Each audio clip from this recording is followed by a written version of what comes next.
Okay, so I decided for this project to do a flipped classroom. The reason I chose this was when I was in college, flipped classroom was definitely not something that I thought was really interesting, and I thought, well, that doesn't make sense. You need to do it in class, like then you're gonna have kids behind or kids that don't do it. But then a couple of years back, when I student taught for my supervising teacher had a semi-flipped classroom, not a full flipped classroom, but what she did was an introduction video where like basically taught the material and then they took a video quiz over it. And so I kind of got into it, and I actually do a flipped classroom to an extent. This year I do less of a flipped classroom than last year. I think I would like to work on that maybe and integrate it in my classroom itself. I wanted to know different ways of how people use flipped classroom and why they use flipped classroom. I just really want to delve deep into the thought process and the reason to use flipped classroom. So that's why I chose it, and maybe give a little bit insight of what I do in my classroom with the flipped classroom. And we are planning on switching schedules possibly next year, where me and the 8th grade teacher, I only do the flip for my 7th grade mainly, but me and the 8th grade teacher are talking if we switch schedules, because right now we have 1 through 8 every day, and we're thinking about doing a block schedule. And if we do end up switching, we might look into flipped classrooms so we could do more project-based learning. So, learning theories behind it. Their learning is at the center of the instruction. So, what this means is it's basically focused on the different learning abilities. So, like if you have a class and you're lecturing to, well, I have a class of 30 basically. So, if I'm lecturing to 30 different students, they're all at different levels of learning capability. Some might be very good at what you're teaching. Some may need a little bit extra instruction. So the reason this is basically learning-centered instruction is because the kids go and they watch the video outside of class. They can watch at any pace they want. They can pause it, they can play it, they can rewind it, they can do whatever they would like with the video. And this gives them more of a learning-centered instruction, because then they get to learn at their own pace, rather than when you have 30 students, you have to go at a certain pace because some are going so fast that they're getting bored, and then you have others that are like completely lost. So it gives the students that don't have as much support at home, I think, the capability of learning it themselves. It also, like, the support at home for some students, they don't have that. And so doing homework at home, they don't have anyone to turn to ask questions. With this, they are learning the information, and then when they get to class, we do more of a project-based learning, and they apply it to real life. It kind of wraps in with project-based learning. If you read about flipped classroom, the instruction or the lectures at home, but then when you get to class, it like opens up more discussion questions. It goes into deeper thought process. So this is why it's constructivist learning theory. It provides a framework for designing and implementing a course or lesson to support higher level learning objectives, because they're learning it at home, and then when they get to you, you can focus on maybe the application of it in real life, or focus on them understanding where this is applied, or doing a project over the material you're learning, rather than you only get 42 minutes in a class period and you have to lecture so much, and then you have to give the homework so they practice it, and it kind of branches off from just focusing on homework and focusing on giving a grade. Connectivism, because it, as I said, it connects it. You can do more project-based learning. You can connect the stuff they learned to the newer stuff.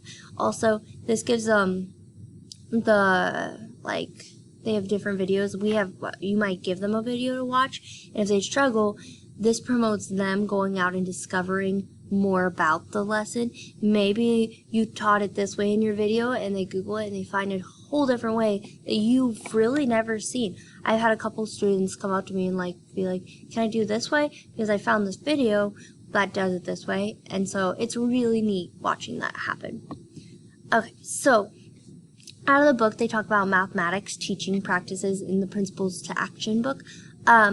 This allows more focus on the meaning and application of the math in the classroom. So I just said, in the classroom, you're focusing on facilitating and maybe putting more of the application into it, while the lecture is more of the drill and kill, and they get to watch and they get to try the problems at home and stuff like that.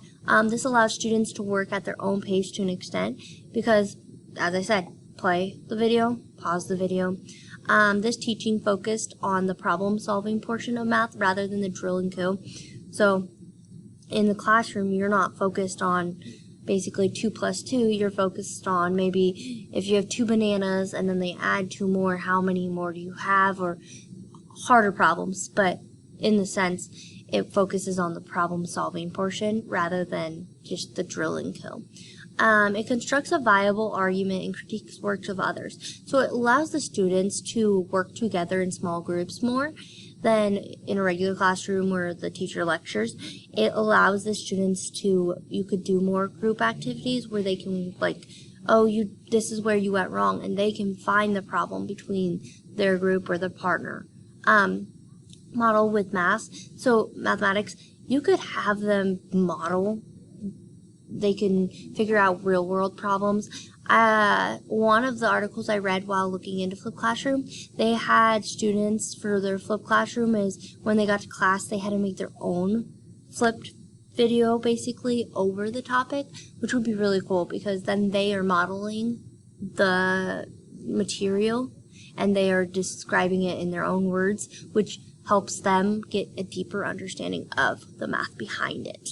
So, mathematical practice standards. Main goal when I was reading this was something that kind of reached out to me, is its overarching message is that effective teaching is the non-negotiable core that ensures that all students learn mathematics at high levels, and that such teaching requires a range of action at the state or provincial, district level, district, school, and classroom levels. So I think this is kind of it's just kind of a good saying, because overarching, we sometimes with the lecture base, we focus on a select few that can learn by just lecturing the whole time, and that's what majority of classes are, is just lecturing, especially in math, because you have to hit the spots. But with Flipped Classroom, you kind of get to do it in different ways. It differentiates the learning styles because you don't have to just teach it one way. Maybe on the video you'll teach it maybe 2 different ways, and then when you get to class you want the students to find another way, or you can use that and they can just maybe create their own model of how to find the surface area of a cylinder, whatever it is. It promotes higher level learning to all levels of students in math, so it's not just focused on the higher level students, it's not just focused on the lower level, it's focused on all of them, because they can pause those videos, they can go back, they can refresh their memory, rather than just one lecture, they take notes, they can go back to their notes, but they don't really have that extra little bump where if they need to go refresh, like, how did I do that last year? Oh yeah, that's how. I got the video, okay? Access and equity. Flipped really does provide equity to all students. It gives every student a way to do it. It gives every student the time they need, because some sections students are going to go super fast and other students won't. And if vice versa. Maybe those students that went super fast during surface area, then we go to solving equations, they can't get it. So it gives every student the possibility, especially those that don't have that support system at home. It gives them the possibility of learning it at their own speed, and then in school they get to learn from the teacher. Curriculum, it really does a great job on having the project-based learning while not just pushing the standard, the drill and kill. It has the higher level, the critical thinking, where they have to develop those things, not from a teacher lecturing, but from their own mind. They get to cognitively figure out what it is. And of course, it uses a lot of technology because they have to watch the videos. Then they can discover their own videos, they can make their own videos. So I think it really does hit those mathematical practice standards. So the productive and unproductive beliefs on page 11. Students can learn mathematics through exploring and solving contextual and mathematical problems. This model gives you more time to be able to show more of those kind of problems, help them figure it out. I feel like it really does hit this. The role of the teacher is to engage students in tasks that promote reasoning and problem solving and facilitate discourse that moves students towards shared understanding of mathematics. So if focus is on the students, it wants them to facilitate, them to figure it out, make them critically think and reason through why this works, why it does not. It gives them the time to think about it rather than just go fast through it and get done. An effective teacher provides students with appropriate challenges, encourages perseverance and problem solving, and support productive struggle in learning mathematics. So the productive struggle is there because when they're watching their video, sometimes not all students are going to get it right away, but that productive struggle is they try to figure it out. They have to go back and rewatch it. Maybe they'll have to come to you in the morning to figure it out, but they are going at their own pace and they are trying to figure it out. Mathematics learning should focus on developing understanding of concepts and procedures through problem-solving, reasoning, and discourse. As I said, it definitely focuses on the problem-solving and the problem-based learning because that's what you focus on in class time, while the outside of class is basically the drill and kill and the trying to understand the process behind it. So how do I plan to use it in my classroom? So I watched a couple videos and I also looked at some resources. One resource that I really liked was the resource that said that you could have the students make their own flipped version of it. I think that would be a great project for students to teach it themselves. And I think it would make them have a higher level learning, but also I think that maybe giving them that option or maybe giving them other options to use it. I would really like to use this in my classroom more than I do. Right now, it's just whenever I have time to assign a video quiz, then they can do it. Sometimes they don't get a video quiz, but the video quiz is basically they watch a video and then they take like a 5-problem quiz, as I said at the beginning. But I think I would like to use it in a more overarching way rather than just an introduction. I would like them to maybe figure out how it works problem-based, so maybe give them a video to watch one night and then the next day basically let them work on homework or have a project during it. I don't think I could do a complete flipped classroom with our schedule right now with 42 minutes, but I think with the flipped classroom it might help overarchingly give them more understanding and maybe give them more time to work on like the real life problems, which I get asked multiple times, how will I ever use this in the real life? And I think that's important. So another thing that I read was about how you can apply flipped classroom to basically to start a discussion. It helps them develop it and discuss like why this worked or why it does not work, or like, and I think that would be awesome if I could have them explain to me at the beginning of class, like, how do I find the area of a circle? What was the formula? Maybe they'll lead the discussion rather than me leading the discussion. I'd like to use it in a different way than I have been and maybe use it more beneficially. Here are some resources that I looked into. They're just some good, like, the first one's about learning theory. The second one's a YouTube video, which is really awesome. It basically shows you that the center, it just flips, basically. It's called a flipped classroom for a reason. The center of learning is not focused on the lecture. It's focused on all the other stuff.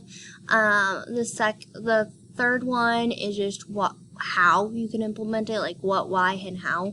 The fourth one was really cool because it gave 7 different models of using a flipped classroom, and that's where I got some of the new, like, having the students make their own flipped and that stuff. The last one, just more advantages of the flipped classroom. I know that it's not for everybody, but I really think I've learned a lot about it that is kind of unique and something that maybe I could use in my classroom at least, and maybe you guys want to try maybe just one flipped activity. It doesn't have to be a complete flipped classroom. Maybe just try doing one and then use problem-based learning. That way you can get more into the higher level thinking.